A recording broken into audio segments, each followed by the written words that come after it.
Hello दोस्तों। मैं राहुल आप लोगों के लिए एक्सेल की एक सीरीज लेकर आया हूं, जिसमें हम एक्सेल के वी लुकअप फॉर्मूले के बारे में जानेंगे। हम ये जानेंगे कि वी लुकअप फॉर्मूला एक्सेल में किस तरीके से यूज होता है और उसका क्या काम है। दोस्तों, मैं ये बता दूं, यू वी लुकअप फॉर्मूले का मतलब ये होता है कि किसी भी डेटा से उसके किसी एक पॉइंट के थ्रू उसके बाकी डेटा को दूसरे जगह पर लेकर आना। जैसे कि हम यहाँ देख रहे होंगे कि एक छोटा सा टेबल मैंने बनाया है, जिसमें employee ID, name, age, department और डेजिग्नेशन को बताया गया है। हम चाहते हैं कि इसमें का जो डेटा है वो यहाँ पर एक छोटा सा टेबल बना है जो एक रो का टेबल है।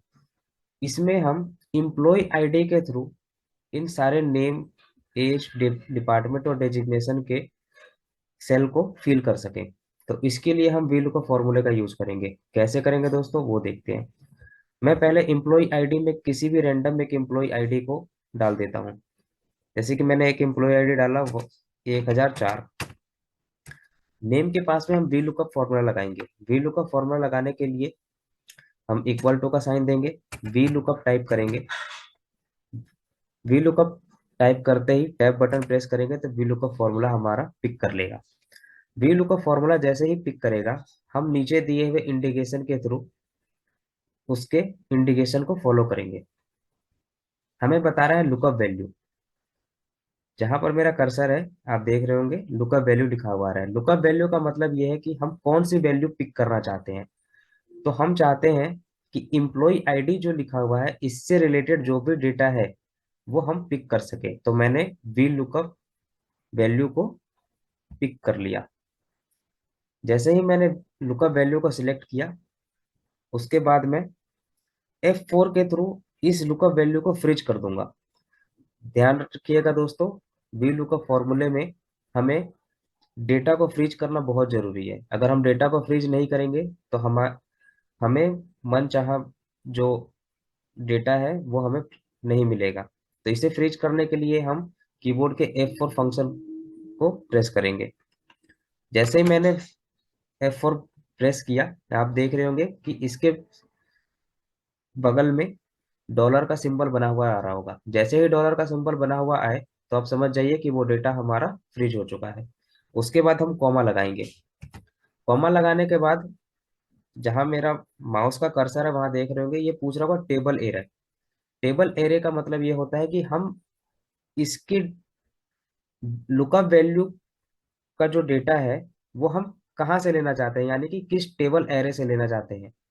तो इसके बगल में मैंने जो टेबल बनाया है, इसको हम जब पूरा सिलेक्ट करेंगे तो ये टेबल एरे हो गया। तो इस टेबल एरे से हम लोग उस लुकअप वैल्यू को उठाना चाहते हैं। इसको भी मैं फ्रीज कर दूंगा। इसे फ्रीज करने के लिए मैं F4 बटन प्रेस करूंगा। जैसे ही मैं F4 बटन प्रेस करूंगा तो हम देखेंगे कि इसके बगल में भी डॉलर का सिंबल बना हुआ आ रहा है। डॉलर का सिंबल बना हुआ आ रहा है यानी कि ये हमारा डेटा फ्रीज हो चुका है। उसके बाद कॉमा प्रेस करेंगे। कॉमा लगाते ही ये पूछेगा कौन से कॉलम इंडेक्स आप वैल्यू पिक करना चाहते हैं। तो यहाँ पे जहाँ पे मैं वैल्यू का वैल्यू लगा रहा हूँ वहां पर नेम का कॉलम है। तो नेम का कॉलम हम देखेंगे कि कौन से कॉलम नंबर पर है। जो हमने टेबल से जिस टेबल से हमने डेटा सेलेक्ट किया है उसमें नेम का कॉलम दूसरे नंबर पे है, तो हम यहाँ पर दूसरा नंबर देंगे। दूसरा नंबर देने के बाद कॉमा लगाएंगे। कॉमा लगाने के बाद ये पूछेगा ट्रू या फॉल्स। ट्रू यानी कि अप्रोक्सीमेट वैल्यू चाहिए, यानी कि उससे मिलता जुलता। और फॉल्स का मतलब है एग्जैक्ट वैल्यू चाहिए, बिल्कुल भी मिलता जुलता नहीं, जो है एग्जैक्ट वैल्यू। तो एग्जैक्ट वैल्यू के लिए हम इसे नंबर से डिनोट करते हैं। एग्जैक्ट वैल्यू के लिए हम इसे 0 से डिनोट करते हैं। और ट्रू वैल्यू के लिए हम इसे 1 से डिनोट करते हैं। तो हमें एग्जैक्ट वैल्यू चाहिए तो हम इस यहाँ पे 0 प्रेस करेंगे। 0 प्रेस करने के बाद हम ब्रैकेट क्लोज करेंगे, इंटर प्रेस करेंगे। यहाँ पे हमें एम्प्लॉय आईडी के थ्रू जो नाम चाहिए, यानी जिस एम्प्लॉय आईडी पे जिस पर्सन का नेम है वो यहाँ आ जाएगा। दोस्तों, इसे मैं चेंज करके भी दिखाता हूँ। यहाँ पे 1004 डाला था, मैं रेंडमली कुछ भी डाल देता हूँ। जैसे 107 डाल देता हूँ। 1077 जैसे ही मैं डालूंगा, यहाँ पे आप देखेंगे कि 100 जहां पर मेरा माउस है, वहां पर देखेंगे 1007 के बगल में पवन का नाम है। तो यहाँ पर पवन का नाम आना चाहिए। जैसे ही 1007 डालने के बाद मैं से एंटर प्रेस करूंगा, ये देखिए यहाँ पर पवन का नेम आ गया। अब हमें वैसे ही इसका एज भी चाहिए, डिपार्टमेंट भी चाहिए, डेजिग्नेशन भी चाहिए। तो हम इस फॉर्मूले को हर बार नहीं लगाएंगे, इस फॉर्मूला को हम इसे ड्रैग करके आगे तक बढ़ाएंगे। जैसे ही ड्रैग करके हम आगे तक बढ़ाएंगे, हम देखेंगे कि पवन पवन पवन हर जगह आ रहा है। ऐसा क्यों आ रहा है दोस्तों? ऐसा इसलिए आ रहा है क्योंकि एज जिस कॉलम में है, हमने यहाँ पे वो कॉलम नहीं दे रखा है। देखिए मैं फॉर्मूला आपको दिखाता हूँ। यहाँ पे फॉर्मूले में हर चीज तो फिक्स है, बट कॉलम नंबर फिक्स नहीं है। तो कॉलम नंबर फिक्स नहीं होगा। कॉलम नंबर के लिए क्यों फिक्स नहीं होगा? क्योंकि हमें हर बार कॉलम के डेटा को चेंज करना पड़ रहा है। तो हमें एज जो चाहिए वो इस टेबल एरे में, जो जहाँ पे मेरा माउस है, इस पूरे टेबल एरे में कितने नंबर पे है? 3 नंबर पे है। तो मैं यहाँ 2 के जगह 3 कर दूंगा। जैसे मैं एंटर प्रेस करूंगा, देखेंगे पवन का एज आ गया। पवन का एज कितना है? पवन का एज है 41। उसी तरीके से डिपार्टमेंट के लिए मैं क्या करूंगा? डिपार्टमेंट हमारा इस टेबल एरे में कितने नंबर पे है? 4 नंबर पे है। तो यहाँ पे मैं 4 कर दूंगा, तो पवन का डिपार्टमेंट आ जाएगा। उसी तरीके से डेजिग्नेशन के लिए इस टेबल में डेजिग्नेशन कितने नंबर पे? 5 नंबर पे।